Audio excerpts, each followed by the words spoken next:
Hi, we're going to start talking about chapter 3, and there are almost 200 PowerPoint slides for this chapter, so I doubt I will make it through without having to stop and have a second recording. So let's just get right on it. So we're going to start talking more in depth about some of the things we were introduced to in chapter 2. So what is the structure of an atom? That's called the electronic structure. So what does an atom look like in terms of where the electrons are? And then from that, we can understand periodic properties of the element. So we can understand the periods and the groups in the periodic table and why some elements behave like other ones. So the chapter outline, we first have to learn about electromagnetic energy. So that's because the way we understand atoms is through experiments between the electromagnetic radiation and the atoms. So in order to understand what we get from those kinds of experiments, they're called spectroscopy, we need to know what electromagnetic radiation is. Then we'll go through kind of the history. So we start with the Bohr model, which was a proposed model to explain the atom structure that turned out not to be correct, and led us into a new theory called quantum theory. And from there, we'll look at the electronic structure of atoms that comes out of quantum theory. And then we'll go through some of the trends that lead to the periodic table, and we'll talk about why molecules and ions form. So that's a lot of material. So this is just a picture that shows you that different elements give off different light. So this shows you that when you're looking out into space, that we can identify what elements are on stars or planets based on what light's coming off of them. So this shows you that the green filaments are sulfur plus, the red filaments are oxygen 2 plus. So that's that interaction between electromagnetic radiation and atoms that allows us to understand something about their properties. So electromagnetic energy explained the behavior of waves, traveling waves and standing waves. Then we need to know about the wave nature of light. Then we need to be able to calculate frequency, wavelength, and energy of light relative to each other, distinguish between line and continuous emission spectra, and that's best done with pictures, and then describe the particle nature of light, which is a result of the photoelectric effect. So the nature of light has been a subject of inquiry since antiquity. So light's clearly part of our world. We have visible light, so the light our eyes interact with. You have infrared radiation, which is just a longer wavelength of light. That's heat radiation. We have ultraviolet, which is the kind of light coming from the sun that can damage our cells and give us skin cancer. So that's a shorter wavelength than visible light. So we interact with light all the time. So in the 17th century, Newton realized that white light consists of individual colors of the rainbow combined together. So you can use a prism or a diffraction grating to separate those lights to actually see that. So if you we'll do this in class, we'll use a diffraction gradient to look at both the lights in the room as well as some other lights with different elements in them to see that you can split the colors apart when you have a white light, and you can see that it's really a combination of several colors. And Newton also realized that light was composed of streams of extremely tiny particles traveling at high speeds according to his laws of motion. So in the 19th century, Thomas Young realized that light passing through narrow, closely spaced slits produced interference patterns, and it couldn't be explained in terms of Newton's idea that light is particles, but it would have to be explained in terms that light has a wave nature. So if you have these interference patterns, you can think of it as if you have two different wavelengths of light, where the peaks match the peaks, you get greater intensity, and where a peak might match a trough, a low point on the wave, you'll get destructive interference. So you get these interference patterns that aren't characteristic of particles. So that's what Young's experiment showed. And Maxwell, very well known, was the one who realized that light was the visible part of a vast spectrum of electromagnetic waves. So light technically is just part of the electromagnetic spectrum that interacts with our eye. So when you talk about light, it's electromagnetic radiation, but it's just that little set of wavelengths that our eye can detect. So our eye can't detect radio waves or infrared or ultraviolet or X-rays or gamma rays, but it can just it interacts with the molecules in your eye to detect color, which is light. Particles and waves are connected on a fundamental level called the wave-particle duality. So we have to think about what that means. A wave is an oscillation or periodic movement that can transport energy from one point to another in space. So examples of waves, you shake the end of a rope that's connected to a wall, and you will see that you can move your energy through that rope. You can drop a rock into a pond, and you can see that ripple effect, that wave nature of the water movement, and the expansion of air that accompanies a lightning strike. So when you have a lightning strike, you get sound because the lightning strike interacts with the air molecules and makes a wave go through them, and that's a sound wave. So in each of these cases, the kinetic energy is transferred through matter, while the matter remains essentially in place. So waves are not restricted to travel through only matter. So we looked at water waves and sound waves, but electromagnetic waves, they consist of an electric field that oscillates in step with a perpendicular magnetic field, both of which are perpendicular to the direction in which the light is, or the wave is moving. So the wave is moving, let's say, in this direction, and then perpendicular to that, you'll have an electric and an perpendicular to that, a magnetic field oscillating through space. So electromagnetic waves can travel through a vacuum at a constant speed. So electromagnetic waves, light, and all the other frequencies don't have to have matter in order to propagate. So they don't have to go through water or air. They can go through a vacuum. And the speed at which they go through a vacuum is called the speed of light, 2.998 times 10 to the 8th meters per second. So all waves are characterized by the following: a wavelength, that's the distance between two consecutive peaks or troughs. The frequency, the number of successive wavelengths that pass a given point in a unit time. And amplitude, 1/2 the distance between the peaks and the troughs. So amplitude is the height. So the unit for frequency is the hertz. It's cycles per second. So how many complete cycles of the light pass you in a second is a hertz. Common multiples, you can think about mega and giga depending on what your frequency is. So the product of the wave's wavelength and its frequency is the speed of that wave. So picture out of the way. Yeah. So C, the speed of light, is equal to the wavelength times the frequency.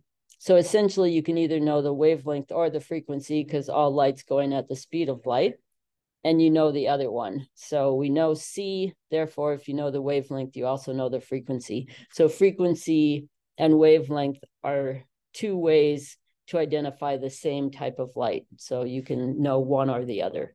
So they're inversely proportional. As the wavelength increases, the frequency decreases and vice versa.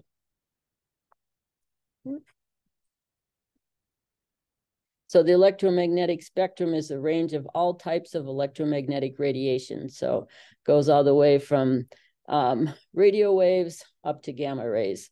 Visible light makes up only a small portion, so that part that our eye can interact with. And each of the various colors of visible light has specific frequencies and wavelengths associated with them. That's true for the entire spectrum, not just the visible light. So this is just a picture to get you thinking about it. So On the far right, we have radio waves. They have long wavelengths. And on the very far left, we have gamma, which is the kind of radiation that would come off of most nuclear reactions, which is extremely damaging to biological systems. So has very short wavelengths, very high frequency, which means it's very, very, very high energy. So it doesn't give you, usually you see, usually when they give the spectrum, they show you wavelength and frequency. This is just showing you wavelength. And at the top, it reminds you that as wavelength is increasing, frequency is decreasing, but it doesn't actually show you what the frequencies are for different wavelengths. So a sodium street light gives off yellow light that has a wavelength of 589 nanometers. What's the frequency of this light? So you can just rearrange our equation that says the speed of light equals wavelength times frequency. And since C is expressed in meters per second, we want to convert the nanometers into meters. So frequency equals the speed of light divided by the wavelength, but we need to convert that wavelength into meters so that our final units will be reciprocal centimeters, which is a hertz. These are just some pictures of radio and cell towers and some of the ways that we try to disguise them, like try to make them look like palm trees. This is a picture that shows you what the difference between AM radio is and FM radio.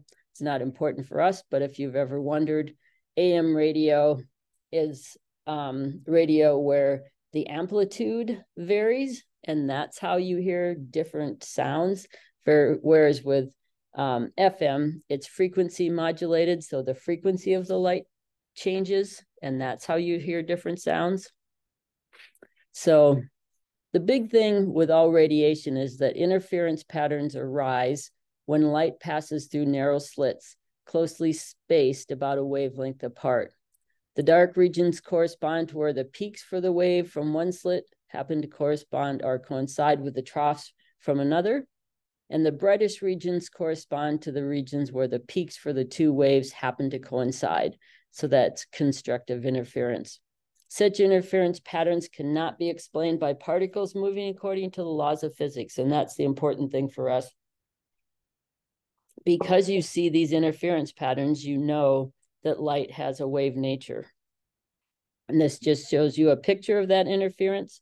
So you have the dark and the light regions where you see the red, which is the color of the light that we're dealing with. And so you're going to have regions where it's constructively interference, so brighter, and destructively interfering, so it's either lighter or completely annihilate each other. So standing waves are going to be important not for electromagnetic radiation, because electromagnetic radiation is moving at the speed of light, but you also have things called standing waves. They're not, so not all waves are traveling waves. So standing waves, also known as stationary waves, remain constrained within some region of space. So standing waves will play an important role of our understanding of the electronic structure of atoms and molecules. So it's going to be important, but it's not important in reference to understanding electromagnetic radiation. So a vibrating string that is held fixed at two endpoints is an example of a one-dimensional standing wave. So this just shows you if you have that fixed at both ends, you can move energy through it by the wave nature, but you don't move the rope itself. So the rope itself isn't moving. So only those waves having an integer number of half wavelengths between the two endpoints can form. So in order to keep your 2 points secured at the two ends, you'd have to have either, you have to have it come back to the same place. So the first one shows you having one wavelength, and the second one wavelength, so one complete cycle. The third one is 1.5, because it still gets you back to the same place. So so that for that reason, you only have certain wavelengths that will be allowed in your standing waves. So a system with fixed endpoints restricts the number and type of possible waveforms. And this is an example of B. Only discrete values from a more general set of continuous values are observed. So you're not going to have every wavelength because you wouldn't get back to where the ropes are attached to the wall on the two sides. So harmonic waves, those waves that display more than 1/2 wavelength, all have one or more points between the two points that are not in motion. These special points are called nodes. So when you go back here, any point where the wave doesn't go up or the rope doesn't go up and down, those are called nodes. And they'll make more sense to you as we talk about the atomic structure in a little bit here. So vibrational patterns on a flat surface are an example of two-dimensional standing waves. The nodes can be made visible by sprinkling the drum surface with a powder that collects on the areas of the surface that have minimal displacement. So for one-dimensional standing waves, the nodes were points. For two-dimensional standing waves, the nodes are lines. So this is a two-dimensional standing wave. So any point on that surface where the sand is staying still, that's because the wave has a node there. So you have what are called radial nodes. So circles are radiuses at which there's no movement. And then you also have angular ones. So the bottom two pictures are showing you systems that have both. So you have nodes at different radii, but then you also have nodes at different angles. And those will be, they're very abstract ideas for us right now, but when we start talking about atomic structure and orbitals, that's when we'll want to think about that idea. So when we now start thinking about light and its interaction with matter, the first thing we're going to talk about is black body radiation, because there are a few very important experiments that were going on. This is about 1900 to 1920, and very important experiments that were being carried out because we had new developments in instrumentation. So the first one led to an understanding of black body radiation that could only be explained if we talked about quantizing energy. So that'll be a big topic as we go along, thinking about what that means. So sunlight consists of a range of broadly distributed wavelengths that form a continuous spectrum. So that's because it's behaving like a black body. A black body is a convenient, ideal emitter that approximates the behavior of many materials when heated. A good approximation of a black body that can be used to observe black body radiation, a metal oven that can be heated to very high temperatures. So just if you have an electric range, you turn on your burner on the top and that coil gets red hot.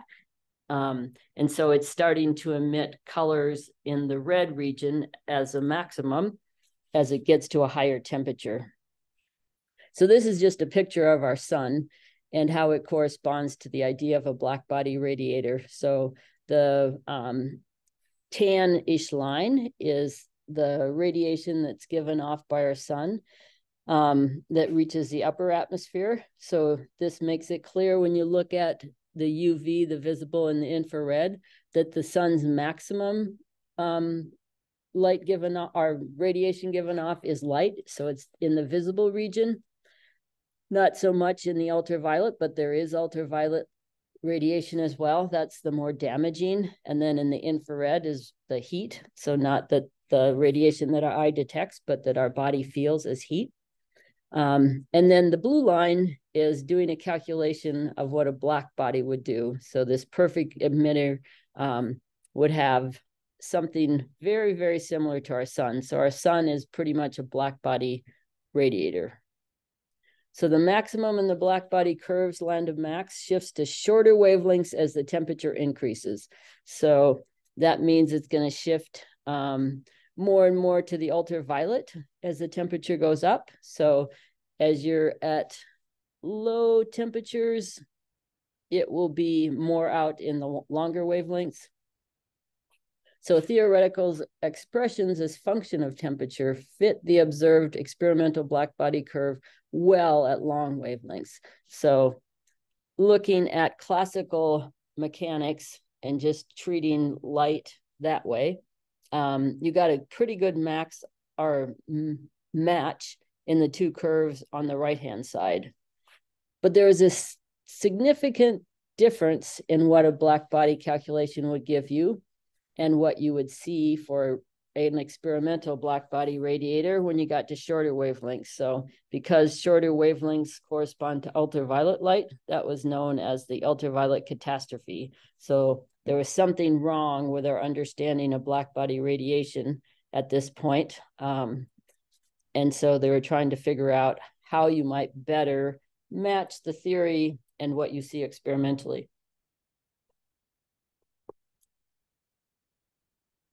So this is just showing you our sun had one temperature, but if you have a different max temperature, you're going to get a shift in the maximum wavelength that you see. So in what you see as the maximum. So around 1900, Max Planck derived a theoretical expression for black body radiation that fit the experimental observations exactly within experimental air. And that was profound because before that, we couldn't fit that left-hand side. So Planck developed his theoretical treatment on the premise that the atoms composing the oven vibrated, and the atoms vibrated at increasing frequency or decreasing wavelengths as the temperature increased. So he had to assume that the vibrating atoms required quantized energy, which he was unable to explain. But what he had to postulate or have as an assumption was that the energy of each of those vibrating atoms was some integer value of h nu. So h is his constant, Planck's constant, nu is the frequency of the light. So it could only vibrate with integer values of that h nu. And so,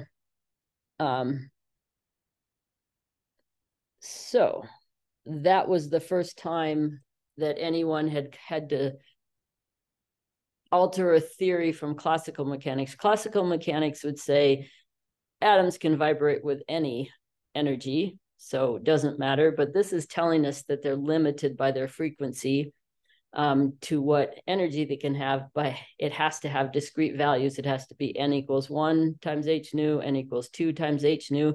So that was a huge, huge, huge conceptual change in how we were thinking about small particles.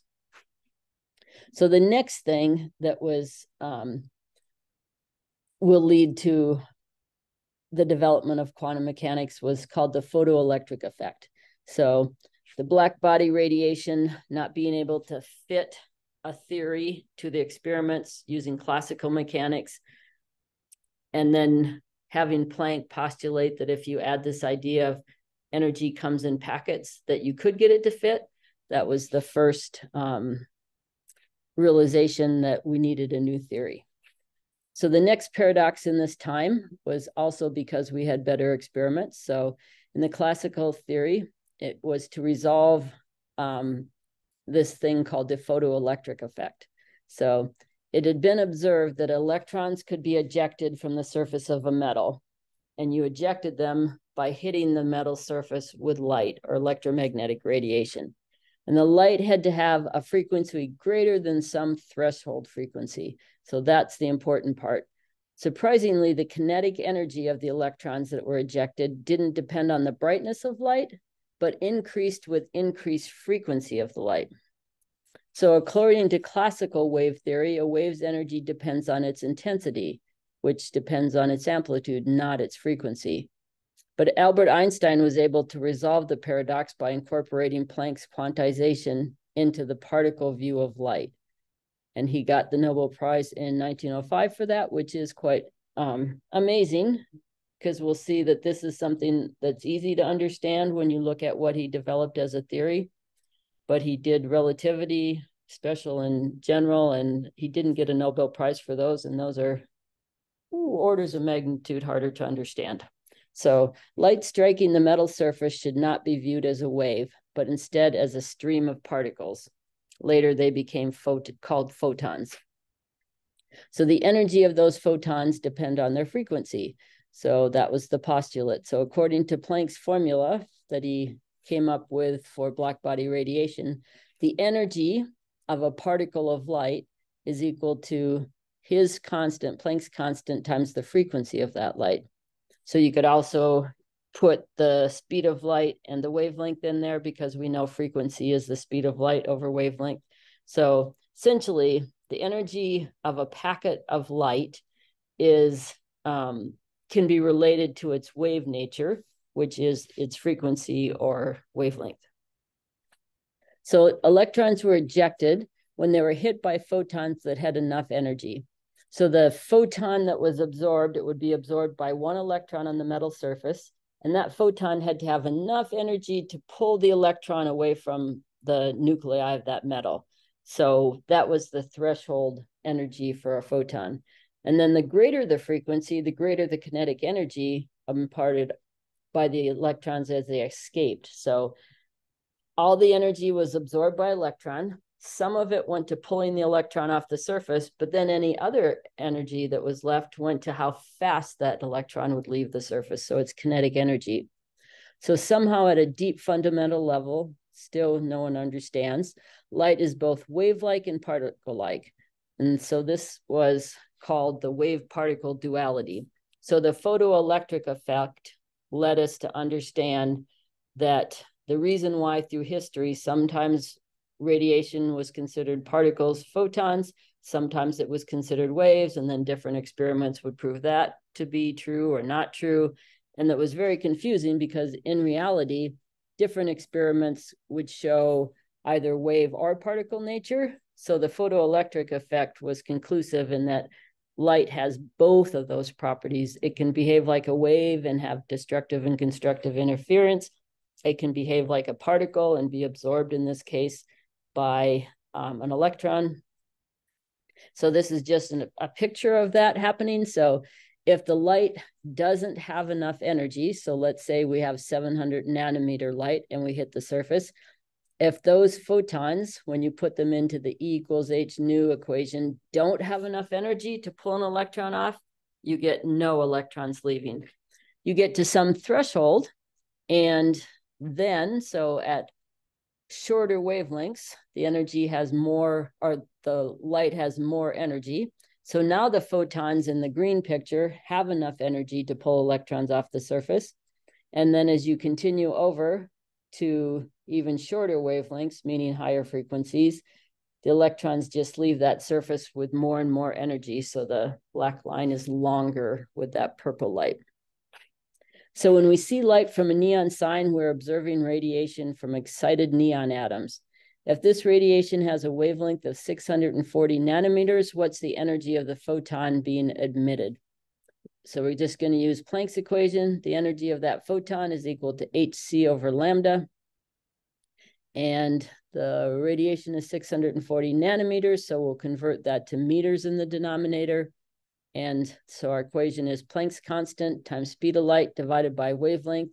And if our units are all correct, that energy will come out in joules. So scientists in the late 19th century struggled with understanding the light emitted from atoms and molecules. So once again, this is all happening as our experimentation gets better. So they were able to design experiments where you could look at how radiation interacts with atoms and molecules, and you could measure the energies of those carefully. So when solids, liquids, or condensed gases are heated sufficiently, they radiate some of the excess energy as light. Photons produced in this matter have a range of energies and therefore produce a continuous spectrum in which an unbroken series of wavelengths is present. So that's why you have the black body. So if you have something like the sun, which you consider, I guess you consider it a condensed gas, that will give off a continuous spectrum. So the white light that we see coming from the sun is actually the entire spectrum if you break it apart with a prism. But in contrast to a continuous spectrum, light can also occur as discrete or line spectrum, having very narrow line widths throughout the spectral region. So that's the type of experiment, and we'll do this in class, we'll do this experiment to see that light coming off with only certain wavelengths. So exciting a gas at low partial pressure using an electrical current or heating it will produce the line spectra. So we'll do that in class so that you can see what they're talking about. And each element displays its own characteristic set of lines. So that's another important thing. It's essentially a fingerprint, what kind of light's given off by different elements. So this is a picture of different elements. So you have different gases in these tubes, and so the kind of light given off shows different colors. So each emission line consists of a single wavelength of light, and this implies that the light emitted by a gas consists of a set of discrete energies. So it's not continuous in some range, it's just certain energies are given off by certain atoms. This origin of the discrete spectrum in atoms and molecules was very puzzling at the time. It's not anything we'd seen with big particles. So before this, when you're thinking about baseballs or other large particles and look at what kind of energies they can give off, that would be a continuous spectrum. You can throw a baseball with any energy that you want. You can give it whatever energy your arm can give it. There's not, I can throw it at 1 mile an hour, 5 miles an hour, 10 miles an hour. That's what they were seeing for electrons at this time, that they were behaving very differently than baseballs. So according to classical electromagnetic theory, only continuous spectrum should have been observed, but that's not what they were seeing. So these are just some of the pictures of the different elements. Neon, hydrogen, calcium, mercury. So as you see, if you have the continuous spectrum at the top, that's what it would look like. But these elements are giving off single lines of light of different colors. And each of those elements gives off different colors, so a different set of lines. So in 1985, Balmer was able to derive an empirical equation that would allow you to predict those lines for hydrogen. So the equation related to the 4 visible wavelengths of light emitted by hydrogen atoms to whole integers. So later they found other discrete lines for hydrogen that were in the ultraviolet and the IR region, but Balmer just started out looking at the visible ones. And so what the equation looks like, it's 1 over the wavelength is equal to some constant times 1 over 4 minus 1 over n squared. So 1 over an integer squared bigger than, or 1 over n squared. So they generalized this to include infrared and ultraviolet. So this is the empirical formula that predicted all of hydrogen's emission lines. So 1 over the wavelength of each of those lines is equal to, it's called R infinity, which is just Rydberg's constant for hydrogen. And it's a function of the properties of an electron, such as its mass and Planck's constant and properties of light. So that constant you can get from theory, but you can also get it from experiment.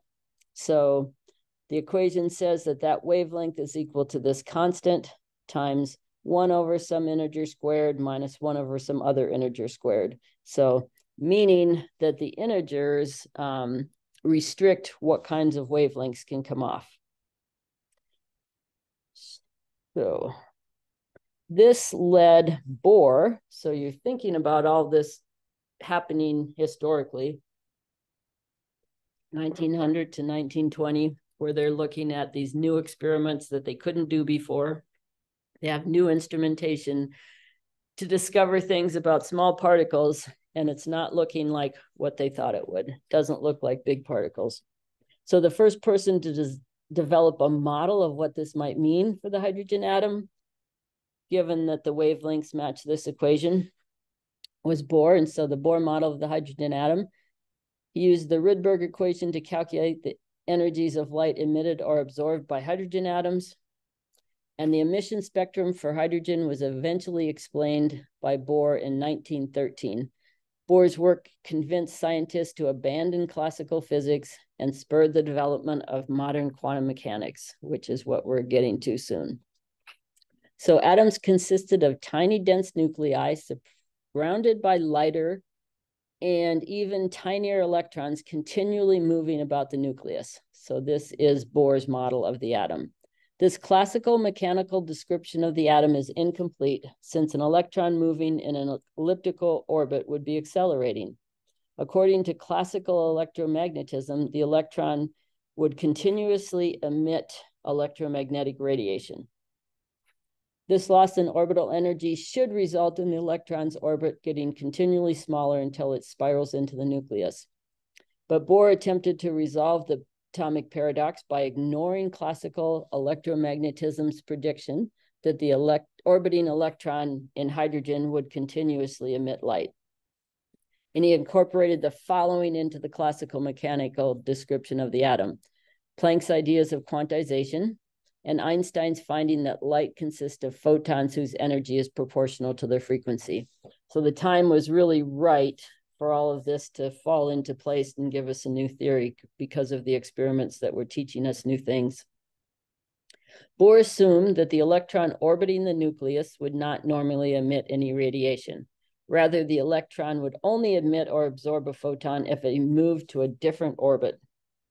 So the energy absorbed or emitted would reflect differences in the orbital's energy according to this equation. So it's like thinking you're on the top step of Barnes' second floor and you come down to the bottom step. And there's an energy difference in those two steps. If you were an electron, you'd give off a photon when you did that. If you're a human, not going to happen, but you become lower in energy. So EI and EF are the initial and final orbital energies. So the difference in energy, delta E, and this has absolute values because you could be going up or down, you could absorb or emit, is going to be the absolute value of the final energy minus the initial. And that's going to be equal to the photon's energy, which is h nu. So the light that would be given off or absorbed for that delta E to happen. So Bohr assumed only discrete values for the energy difference were possible. And his expressions for the quantized energies were that the energy for any n was equal to negative k, some constant, over n squared. So k is a constant comprising constants like mass and charge, and Planck's constant, which I mentioned earlier when it was first introduced. So inserting the expression for the orbit energy into the equation for delta G or delta E gives this equation. So if you're going from one state to another, you're just going to take this energy for each of those states, and you're going to take a difference in the two. So that's what's in the middle part of that equation. And so when you rearrange that, you're going to get an equation that says 1 over the wavelength is equal to some constant over Planck's constant times c times the difference in 1 over quantum numbers squared. So this is identical to the Rydberg equation, which came from experiment. This came from theory. And so we now know that that k, that constant over hc, is actually equal to the Rydberg constant. So this is just a picture showing you the relative energy. So if you have a hydrogen atom, if the electron is completely pulled off the proton and you have two separate particles, you'd say that their energy of interaction is 0. So that's the top line, I guess you'd say it's a brown line. And the lowest energy it can have is the ground state. So this bottom purple one, where it's negative 2.18 times 10 to the minus 18 joules. So when the atom forms, the electron is interacting with the proton, and so the energy of the system goes down. So you're always going to have negative values for energy if the electron is attached to the proton. So one of the fundamental laws of physics is just what I said, that the matter is most stable when it has the lowest possible energy. So you're going to find your hydrogen atoms with their electrons at minus 2.18 times 10 to the minus 18 joules most of the time. When the electron is in this lowest energy orbital, n equals 1, the atom is said to be in its ground state. And if the atom receives energy from an outside source, it's possible for the electron to move to an orbit with a higher N value, an excited state, which has a higher energy. So going down here from the purple to the blue, you could do that by absorbing a photon. If you have to bring in some energy to help pull the electron further away and make its energy less negative. When the atom absorbs energy as a photon, the electron moves from an orbit with a lower N to a higher N. When an atom or electron falls from an orbit with a higher N to a lower N, the atom emits energy as a photon. So since delta E can only be discrete values, the photon absorbed or emitted can only have a wavelength with discrete values. It's not continuous. And this explained that line spectrum of the hydrogen atom, which the experiments were really confusing people at this time. So this just shows you all the different transitions and where all the colors come from. So when we're looking at the emission spectrum, which we'll look at in class, you can excite the electrons up by passing electricity through, and that electricity then gives some of its energy to the electrons. And then as they fall back down, each of these lines represents a delta E, which is a different size. Therefore, it will be different color. We'll have a different wavelength for that photon. And I think that is where we are going to stop and take a break. I'll see if I can finish the rest of it, or we might have to have 3 lectures for this one.